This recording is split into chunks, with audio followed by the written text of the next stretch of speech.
Later ou after. Comment ne plus jamais se tromper dans l'utilisation de ces deux mots? Et ben c'est le thème de cette vidéo. Hi everybody, I'm Derek, your online English teacher who is Scottish. Bonjour à tous, je suis Derek, ton professeur d'anglais en ligne qui est écossais. Et si tu arrives sur cette vidéo et tu as toujours voulu progresser en anglais, apprendre cette langue, la maîtriser et jusqu'à devenir bilingue, quel que soit ton niveau, eh ben j'ai pensé à toi, j'ai fait 21 conseils et astuces pour devenir bilingue. Des centaines de personnes l'ont déjà téléchargé et ça les aide. Ils découvrent leur niveau, ils apprennent les 100 mots les plus fréquents dans la langue anglaise, les 25 expressions et phrases les plus connues, toute la grammaire en un fichier A4. En fait, il y a tout pour progresser, réussir. C'est gratuit, ça arrive dans ta boîte mail, tu as juste à cliquer en dessous là, ou alors au-dessus si ça apparaît sur l'écran. Et n'oublie pas aussi de t'abonner à cette chaîne YouTube, ici en bas à droite, cette chaîne YouTube qui vise à aider les francophones à devenir bilingues français-anglais. Alors revenons à notre thème, later ou after. Tu as déjà dû entendre ces mots-là, tu les utilises peut-être régulièrement.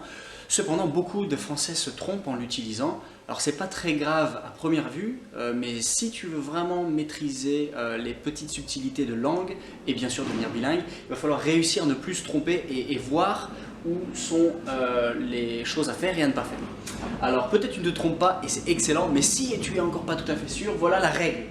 Quand tu utilises later, tu ne mets rien après. Donc quand tu utilises later, derrière tu ne mets rien. Tu termines ta phrase, tu peux mettre un point, full stop, period, c'est fini. Donc on pourrait dire plus tard, pour later, la traduction. Pour after, ce qu'il y a après after, donc after voulant dire après, tu mets premièrement soit un repère dans le temps, soit un événement.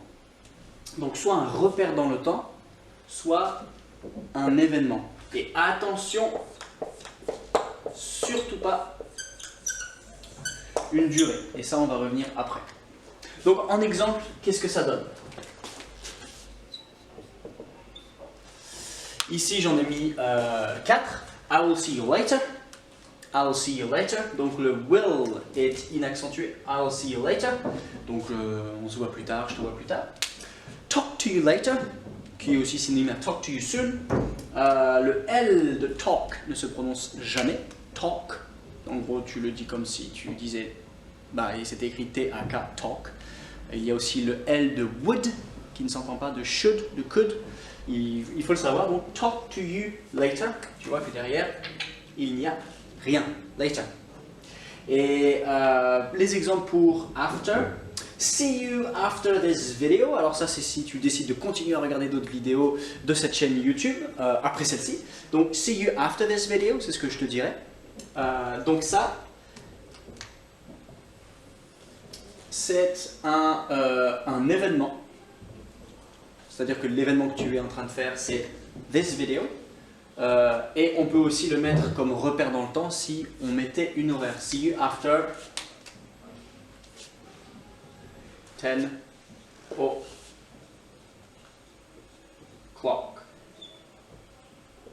See you after 10 o'clock. Donc, on met un repère dans le temps et on met ici donc un événement. I will come after lunch. Donc ici, tu vois qu'il y a un événement donc après le repas du midi. Donc voilà pour la règle qui est plutôt facile à manipuler. Par contre, il y a une erreur qui se fait souvent. Beaucoup de personnes utilisent des phrases de ce style.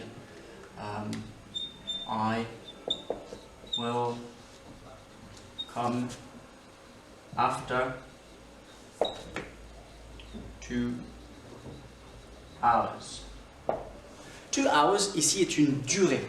Et quand il y a une durée, on n'utilisera pas after. On utilisera in. Donc, I will come in 2 hours, à ne pas confondre avec I will come after 2 hours.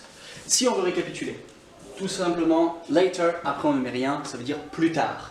After, on met quelque chose, on met un événement ou un repère dans le temps. See you after this video, si tu continues à regarder des vidéos, ou see you after lunch, see you after dinner, see you after the class, see you after the summer, il faut mettre un repère dans le temps ou un événement.